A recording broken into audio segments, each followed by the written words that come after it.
Alright guys, in this episode for eBeckos, I'm going to be showing you what mining looks like. And it's a lot different than in EVE Online.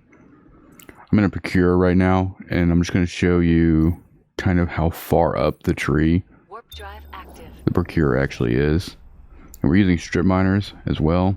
So as you can see here down at 4, at tech level 4, you got the regular Venture. You have a Venture Trainer. These are going to use regular mining lasers that you have to actually target the rocks and assign them and things. Then you get a Venture 2. Then you go up to Venture 3. A lot of tech levels here. And right now I'm on the Procure right here. But then the first time you get strip miners is on the Retriever. And really it's all about just that ore hold. Just really important. I'm gonna go ahead and finish off looking at that tree so I can give you guys an idea. And then you have, where I'm at is Tech 8, and you have Tech 9 and Tech 10. So at Tech 10 you have like the Venture 4, and then you have Coveter 2, but then over here you also have the Orca, and then the Rorqual, which they added. You can now get basically excavator drones and mining drones, stuff like that. I'm kind of training into the Orca right now, so when I do hit Tech 10, I'll be good to go there. But you also have a lot of more slots than you normally do. I am going to approach this rock. But to give you an idea how this kind of works, with strip miners at least, I just warp to the belt essentially, and then I can just turn on my strip miners like that.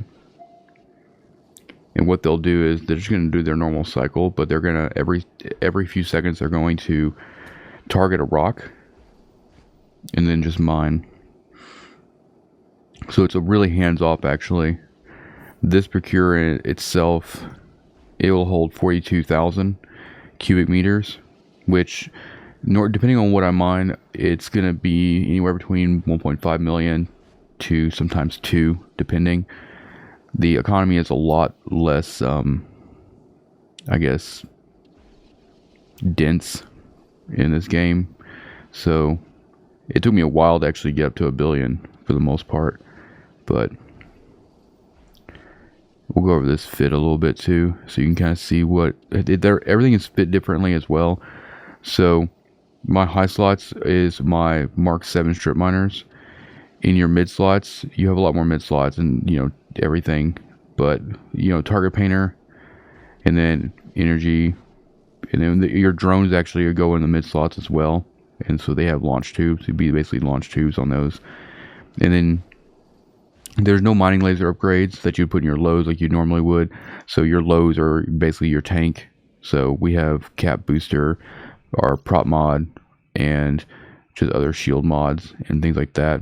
And then you actually have 6 rig slots. So you have 3 combat rig slots, which I've got drone firepower on. And then you have engineering rigs, which I've got miner efficiency, which just makes the strip miners cycle a little bit faster. So as you can tell right away, fitting is a lot different. What is nice though is what'll happen is if you don't have anything in your skill queue, then you'll actually still farm SP into unallocated up to a certain point. At that point, you can actually re-queue, and it's a mobile game, so it makes it. There's a lot of things that they do to make it a little bit more convenient. Like autopiloting in EVE Echoes is not like it is in EVE Online. It will not bring you like 12 to 15k out from the gate and you have to burn. When you set autopilot, it is going to basically travel you like you were doing it manually on EVE Online. We'll go over some of the other stuff too, just like how the tech levels work. You have to reach a certain SP count to basically rank up for a tech. So I've got 24 days left to get to Tech 9. I'm also training at 75 skill points a minute, and the way that works is there's like 2 tiers essentially of Omega. So this first tier, the basic, is $4.99, and that's going to essentially give you a X amount of like training speed, and then if you get the standard 30-day, it'll give you another percentage boost. If you bundle them, you get for $14.99, which is the old Omega cost for online. It'll give you 200%, which is where that 75 comes from. I'm trying to get that pop-up that shows you the breakdown, but I don't remember how to get there. But essentially, you can actually train if you don't want to spend 15 on Omega. You can essentially just do the 5 a month, and then if you want to go for the full Omega, the standard, then it would be both tiers combined. But yeah, usually as I'm mining out here, I'm just messing around with like bits and stuff like that. And as you can see, we've already mined about 7,000 cubic meters. But yeah, a lot of things are different for sure. And then you also have, they have implants now too, but also you have these little cores that'll go into the ship as well. And these will basically give it different abilities, but skin or like skin tones or appearances and stuff like that. I don't fully understand all this. I haven't really dug deep into it, but I mean, like for this Procure core, it's like I get turret EM damage on a mining ship, and like you can upgrade the cores and you get different traits, but I still don't understand everything about that system. And obviously you have all the skins that you can get. That'd be the default skin. But my core gives me the ability to change my skin as well. Because if you go over here to appearance, you can go, I don't remember how I did it, but you can change. I used to be able, I don't know if you can do it anymore, but you could change like different elements of the ship and change them to different custom colors and things like that. I spent a lot of the time playing at first just doing mining, just doing this, just getting all the way up to like strip miners. And since I've been back, I've been just working on ratting. Actually, after I put that first episode up, I ended up getting a Drake that I've been doing missions with, which next episode I'll probably just go over encounters. And that's essentially what missions are.